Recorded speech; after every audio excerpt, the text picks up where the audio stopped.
Imaginez une ville où l'Orient rencontre l'Occident, où chaque rue murmure les secrets des empires et des civilisations. Tanger, en l'an 1900, est bien plus qu'un simple port. C'est une mosaïque de culture, un refuge pour les rêveurs, les espions et les aventuriers.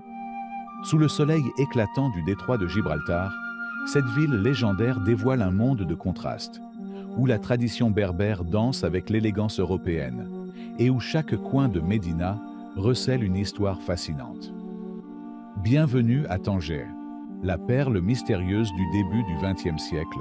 Au tournant du XXe siècle, Tanger est un carrefour économique en pleine effervescence. Son port, baigné par les eaux du détroit de Gibraltar, est le cœur battant de la ville. Chaque jour, des navires en provenance d'Europe, d'Afrique et d'Orient y accostent, chargés de marchandises exotiques, épices, tissus précieux, thé et biens manufacturés. Dans les ruelles sinueuses de la Médina, les souks s'animent aux premières lueurs du jour. Les commerçants locaux, habiles négociants, troquent des tapis berbères, des bijoux en argent et des poteries contre des produits venus d'ailleurs.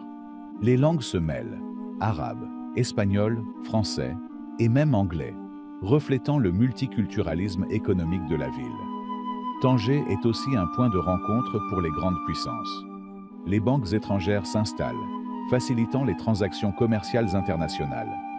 Les consulats, véritables centres économiques, favorisent l'implantation des entreprises européennes qui voient en Tanger une porte d'entrée stratégique vers l'Afrique. Mais derrière cette prospérité, les inégalités sont flagrantes.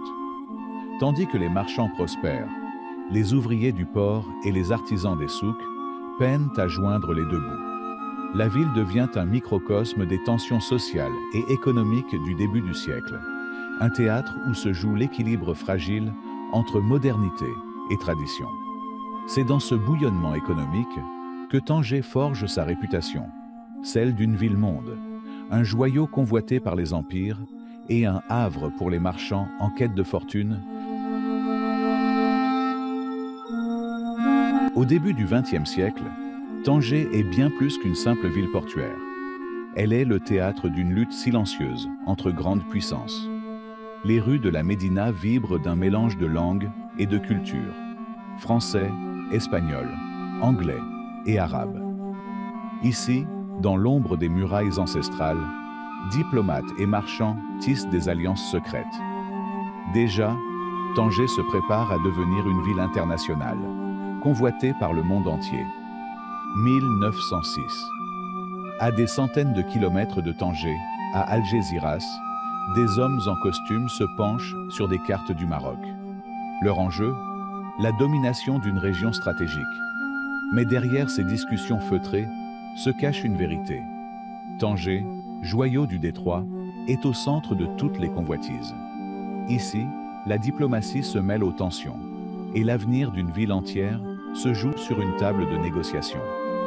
Dans le Tanger de 1900, le paysage urbain change rapidement. De majestueuses bâtisses européennes surgissent entre les ruelles sinueuses de la Médina. Ces consulats ne sont pas que des bâtiments, ce sont des bastions d'influence, des centres où les décisions locales se plient aux volontés de l'étranger. Chaque drapeau flottant au vent est un rappel de l'intense jeu de pouvoir qui se joue sur cette terre marocaine. Sur les quais du port de Tanger, en 1900, le monde entier semble se rencontrer. Des bateaux à vapeur européens côtoient des dhows traditionnels, tandis que des marchandises exotiques circulent dans un tumulte incessant. Épices, soie, thé. Tout converge ici. Mais au-delà des échanges, c'est un symbole. Le port est le poumon économique de Tanger, une porte ouverte sur l'Afrique et l'Europe. 1905. La visite de l'empereur allemand Guillaume II bouleverse Tanger. Sur les collines, ces mots résonnent comme un défi à la France. Alors que les rues grouillent d'espions et de rumeurs, la ville devient un champ de bataille diplomatique. Derrière cette apparente tranquillité se cache une crise qui pourrait changer le destin non seulement de Tanger, mais du monde entier. À l'aube du XXe siècle, Tanger attire ceux en quête d'exotisme et de mystère. Écrivains, peintres et aventuriers trouvent ici un lieu où les rêves se mêlent à la réalité. Dans les cafés animés et les jardins luxuriants, des histoires se créent, des idées naissent. Tanger n'est pas qu'une ville. C'est une muse, une échappatoire, une légende vivante. Bâtiments coloniaux, routes pavées. Tanger en 1900 est en pleine mutation. Les modernités d'Occident s'insinuent dans cette ville millénaire, transformant son paysage tout en conservant ses traditions. À chaque coin de rue, le passé et l'avenir s'entrelacent, offrant un spectacle unique d'un monde en évolution. Derrière les façades paisibles de Tanger, en 1900, une guerre silencieuse fait rage. Espions, agents doubles et informateurs se croisent dans les cafés et les ruelles sombres. Cette ville, point névralgique des puissances, devient un terrain de jeu pour les intrigues. Ici, chaque mot, chaque geste peut changer le cours de l'histoire. Tanger, au début du XXe siècle, incarne une ville en pleine effervescence, où tradition et modernité, paix apparente et tensions internationales s'entrelacent. Carrefour des cultures, des ambitions et des intrigues, elle devient le symbole d'un monde en mutation. Entre diplomatie, espionnage et échanges culturels, chaque pierre, chaque rue témoigne d'un chapitre fascinant de l'histoire. Tanger, joyau stratégique, n'est pas qu'une ville. C'est une scène mondiale où se joue bien plus que son propre destin.